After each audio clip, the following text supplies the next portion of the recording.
Kaya po ako nag-come out ng ganito, kahit po sa kabila ng nakakahiya itong karamdamang ito. Pero isinantabi ko po hiya. Gusto ko makatulong po sa mga nakikita kong tao na nagsasuffer din sa bipolar disorder. Para lang po malaman nila, maintindihan nila kung ano po yung ginawa ko, paano po ako gumaling.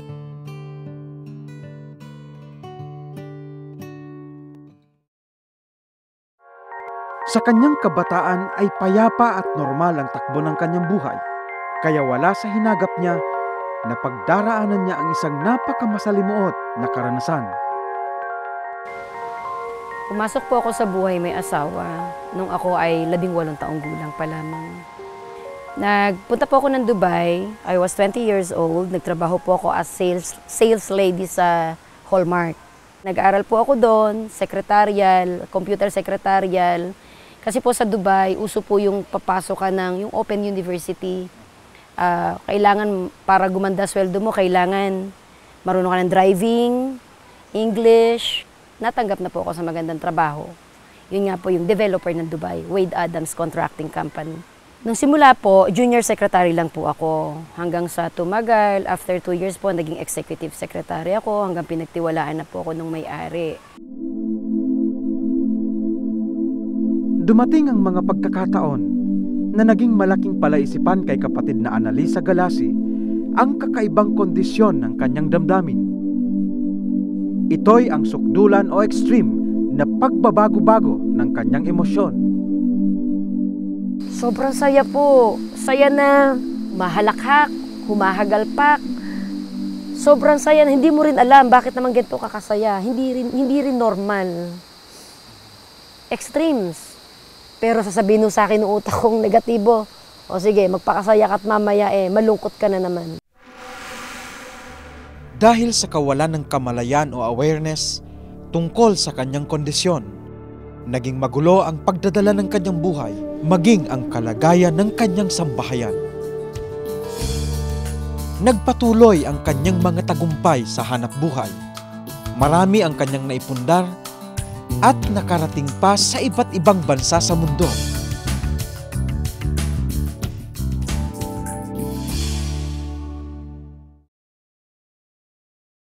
Subalit sa likod ng karangyaan ay ang anino ng isang malubhang karamdamang umaalipin sa kanya.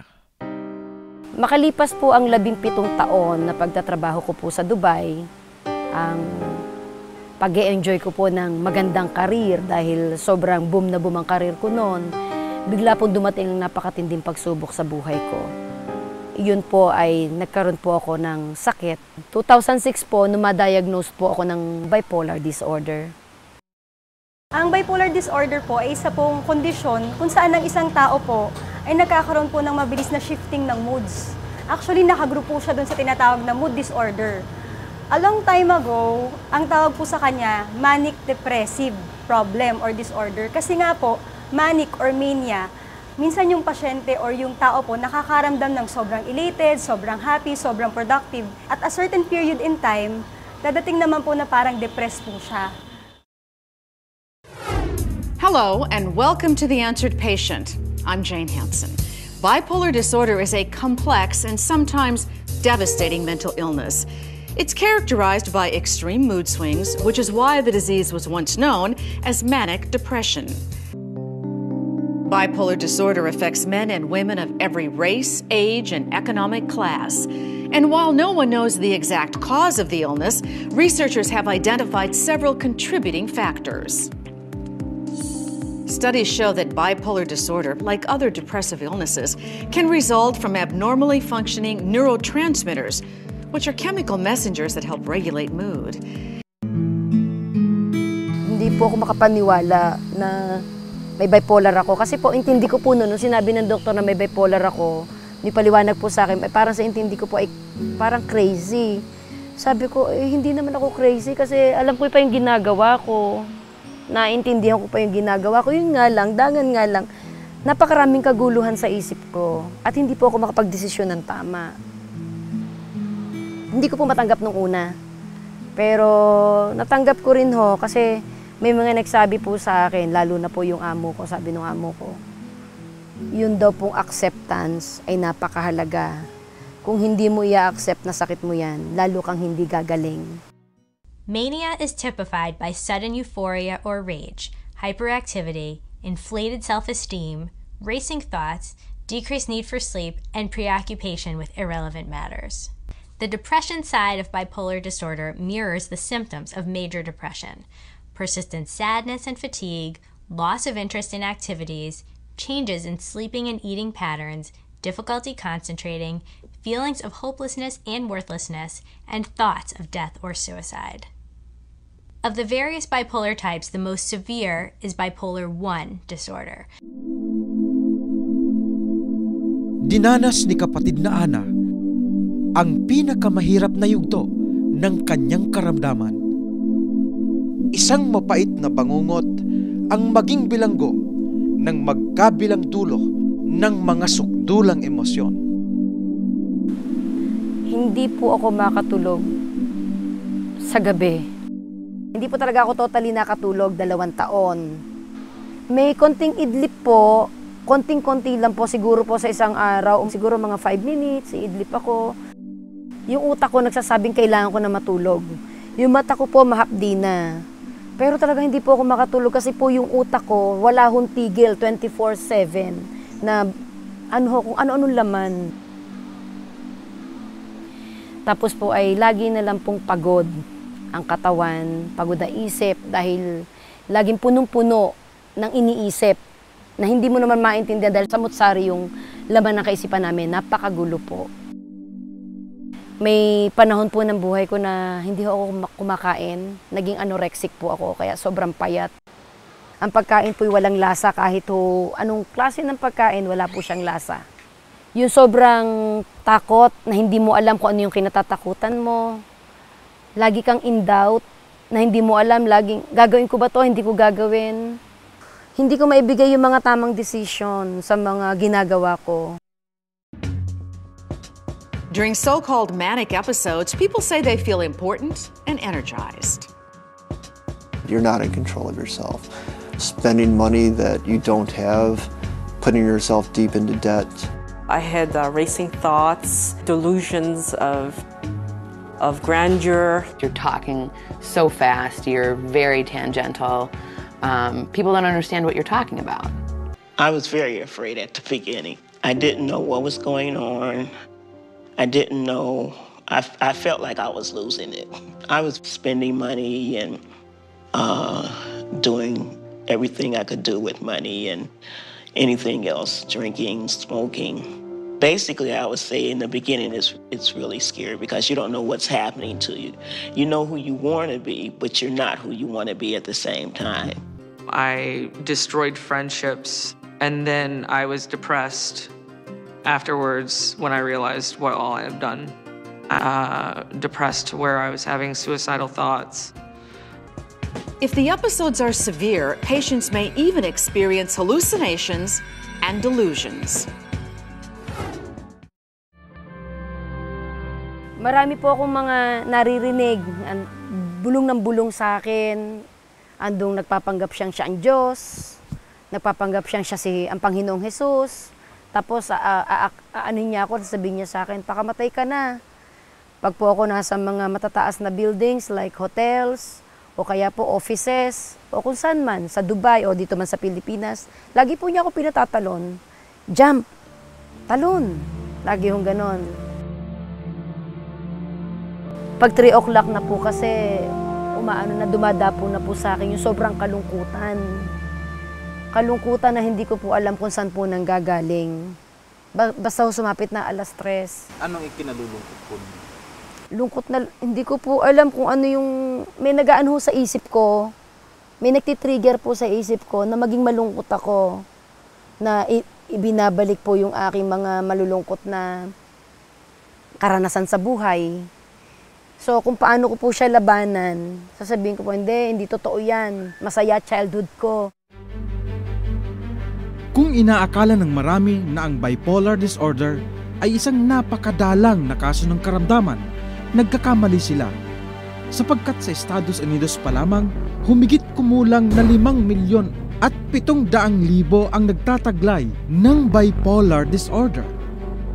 Ang bilang na ito ay halos 3% ng populasyong 18 taon pataas sa Amerika.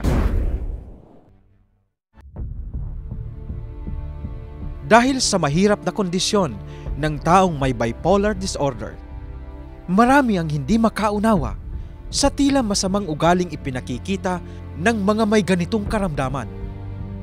Ang stigma na ikinakapit sa kanila ay lalong nagpapahirap sa kanilang kalagayan.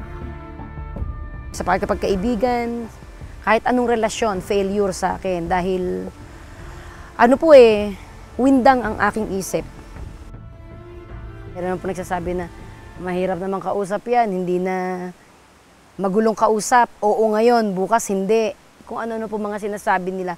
Siguro dahil ako nga po mismo hindi ko maunawaan ng sarili ko.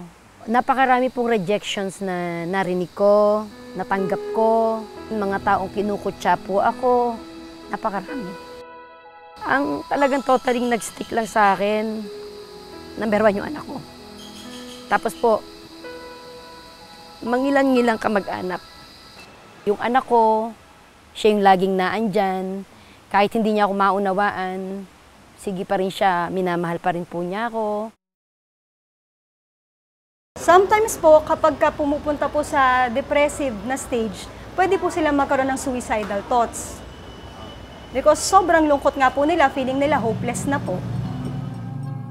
Isa sa bawat 5 may bipolar ay nagpapakamatay.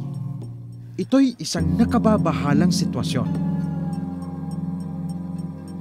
Maraming beses akong nag-attempt na gusto nang magpakamatay. So sabi ko, kung ito ay nararamdaman ko ngayon, kung ako'y ganito ngayon, kaya siguro sila mga nagpakamatay dahil nasa lundo na rin po sila. Yung sobrang hirap, sobrang bigat, na parang wala ng pag-asa.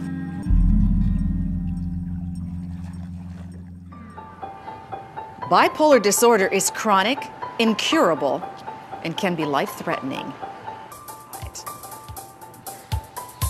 But bipolar disorder can be controlled. Many of the world's most creative and successful people are living with this illness every day.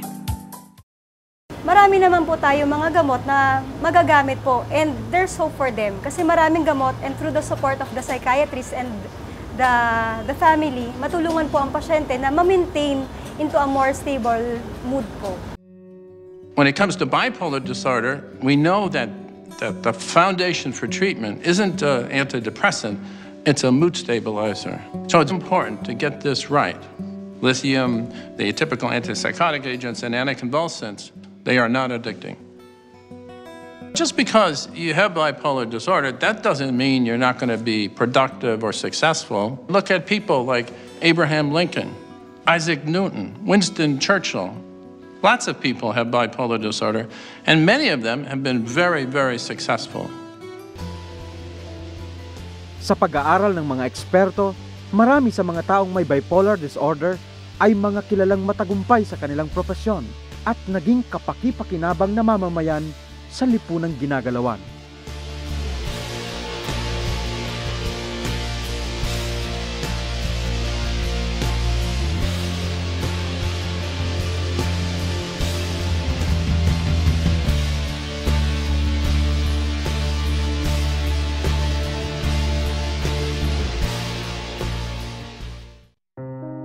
Hindi tulad ng ibang may bipolar disorder na natulungan ng tamang gamot, si kapatid na Ana ay dumaan sa matinding pagsubok.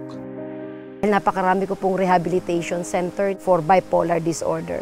Kung saan-saan po akong hospitals nagpunta, kung sino-sino mga doctors po gumamot sa akin, hindi po ako gumaling.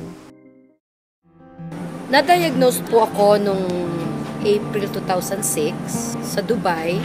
For first 3 years po, naggamot po ako.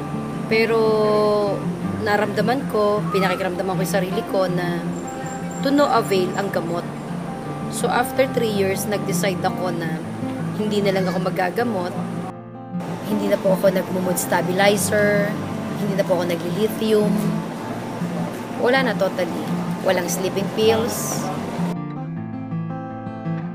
Isinuko ko ng buong buo ang aking sarili, buong tiwala sa Panginoong Diyos.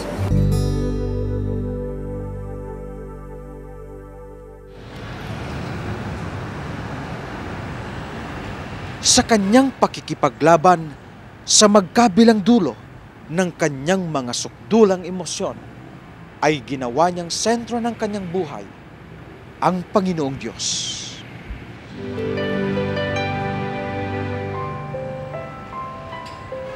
Ang naging kanlungan ko po, nung ako may sakit, na napakabigat na sakit. Doon ko po ginawa yung pagpapanata.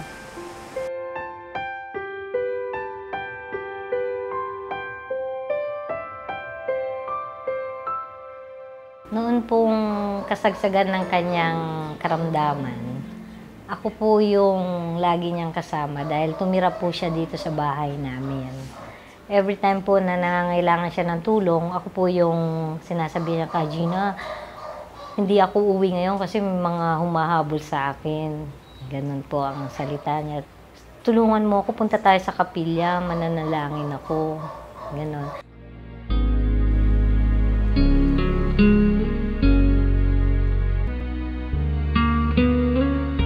Pag po ako'y gulong-gulo na hirap, bigat na bigat, sa kapilya po ako napunta. Doon lang po ako napapayapa. Pumupunta po ako sa ministro, humingi akong panalangin. Para po sa akin, pinakamagaling na psychiatrist sa buong mundo, ministro na Iglesia ni Cristo. Sila yung talaga nakapagbibigay ng tamang payo.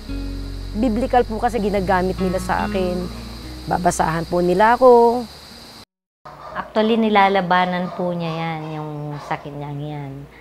Nakikita ko na lang po, nakaluhod siya dyan sa kwarto ko. Parang oras-oras nananalangin po yan.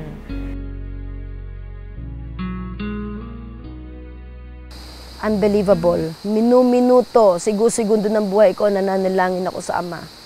Yung sabi ko po, di ba sa inyo, 50 times, maya't maya, sa sobrang hirap, sa sobrang, para ba lagi may papatay sa akin, para bang lagi ako takot, para lagi may hahabol, may kikidnap.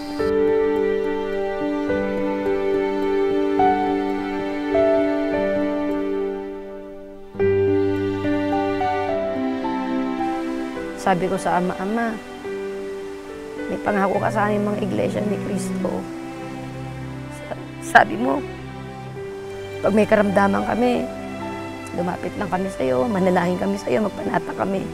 Sinabi ko sa Ama na, sabi ng mga doctors, wala na daw kagalingan. Pero hindi ako naniniwala sa kanila.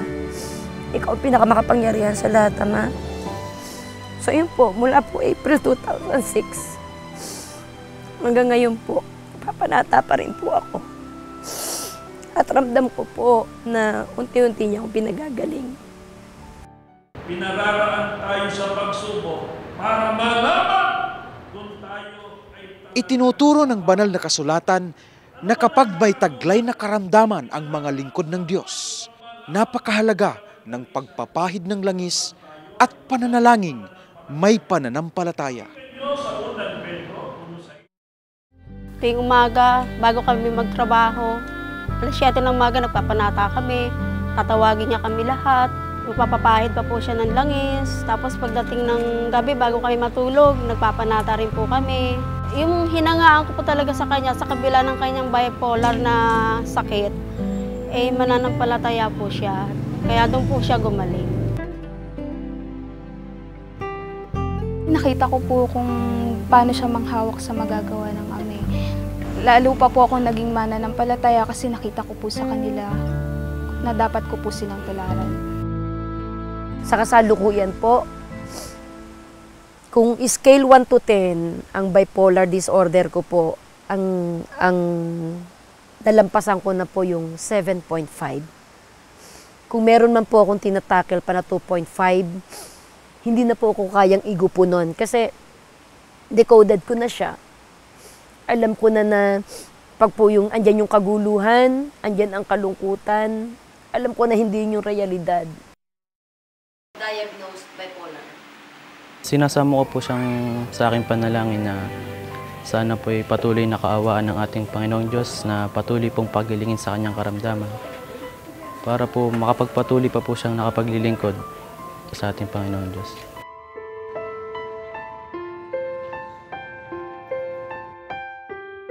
Hinihiling ko na magtagumpay siya. Sana ngayon lubos na pagalingin na. Sabi ko, Ama, nangako ako sa Diyos na patuloy ako mapakasangkapan. Buhayin lang niya ako. Sabi ko, Ma, yun na lalabing buhay ko. Gusto ko ipaglingkod sa'yo. Ngayon ho, yung mga mannerism niya nun, ang salita niya na may mga humahabol sa kanya, nawala lahat eh. Nadinig po siya ng Diyos. Sumasampalataya po ako na si Kaana po ay pinagaling ng Diyos. Mananampalataya po si Kaana eh. Lahat, magaling na talaga siya. Ayon kay kapatid na Ana, ang pinakamatibay na patotoo ng pagtugon ng Diyos sa kanyang panalangin ay ang pagkawala ng lahat ng kabagabagan, takot at kaguluhan sa kanyang isip at damdamin. Sa kabila ng katotohanang hindi siya sumasailalim sa anumang medikasyon o rehabilitasyon para sa bipolar disorder. Itinuon niya ang buong pansin sa gawaing paglilingkod sa Panginoong Diyos. Yun po kanyang pananalig sa magagawa ng Diyos, patuloy hong tumitindi at nilalakipan po niya ng kasiglahan sa mga pagtulong sa gawaing pagpapalaganap. Katunayan po ay sa kasalukuyan, meron po siyang minimisyon ngayon na 400 na mga kakilala niya, mga kaibigan niya. Habang ginagawa ang dokumentaryong ito, nasaksihan namin kung gaano kasigla ang gawaing pagpapalaganap sa kanilang tahanan. Pagkakasa ng mga taong ililigtas niya, yan ang mga kalip sa iglesia. Si kapatid na Ana po ay naglalaan ng kanyang oras sa pagtulong po sa masaganang pagbubunga. Gayun din po, tinutulungan din po siya ng aming mga kapatid, kami po na magkakapatid dito sa lokal ng Pangil upang maitaguyod po ang dako ng gawain dito po sa kanyang tahanan. At nakapagtala na po kami ng 209 na bagong doktrina sa dako pong ito. Sa ating lipunan, marami ang nagdurusa sa ganitong karamdaman at hindi alam kung papaano ito haharapin. Ang karamihan sa kanila ay nagtitiis sa stigma at hindi magandang reputasyong ikinapit sa kanila ng mga walang muwang sa ganitong karamdaman. Sa halip na layuan o itakwil, sila ay dapat pag-ukulan ng pangunawa at pagtanggap. Maaring sila yung kakilala, kaibigan at mahal sa buhay. Kailangan nila ng tulong. Isang magiting na pasya ang ginawa ni kapatid na Ana upang maraming mga tao ang mapalaya sa gapos ng kamangmangan sa ganitong uri ng karamdaman at magbigay ng pag-asa sa mga tulad niyang nagdaraan sa ganitong kondisyon. Ganito po ang alab ng damdamin ko na makapag-enlighten sa mga taong may bipolar disorder sapagkat sa dami po na nakapalibot sa akin na nagpakamatay. Yung iba po, anak po ng mga close friends ko. Yung iba po, asawa po ng mga close friends ko. Yung isa po, kapitbahay ko.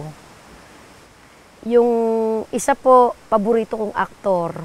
Yung damdamin na yun po yung nagtulak sa akin para mag-come out. Pumunta ako ng Quezon City. Tumawag po ako sa iyo po. Sinabi ko po na, ayun, gusto ko ma-feature sa paninindigan. Gusto ko po paninindigan kasi ang dami-dami pong taong nai-inspire. At saka napakarami pong niyan, manonood. Marami siya natutulungan, na-enlighten nyo mga tao.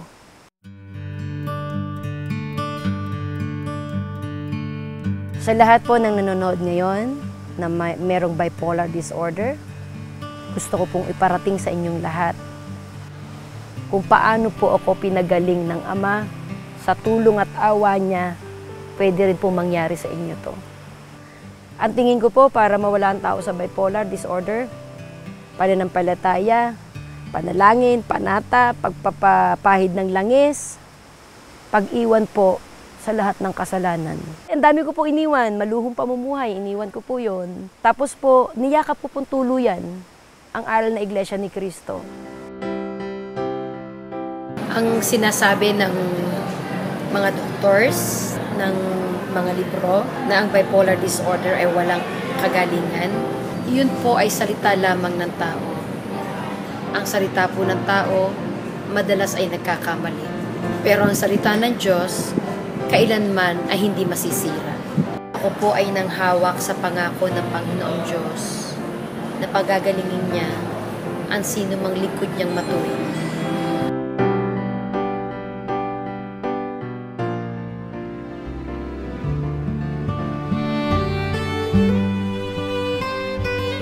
Ang kanyang kwento ay nagpapaalaala ng tila maliliit na bagay sa ating buhay. Ang bawat pagising sa umaga mula sa mahimbing na pagtulog, ang kapanatagan ng damdamin, ang linaw ng ating kaisipan, at ang patuloy na paghinga ay mga dakilang himala ng Diyos na dapat nating ipagpasalamat ng buong puso sa Kanya. At ang mga biyayang ito ay dapat gugulin sa pagsisilbi sa Panginoong Diyos.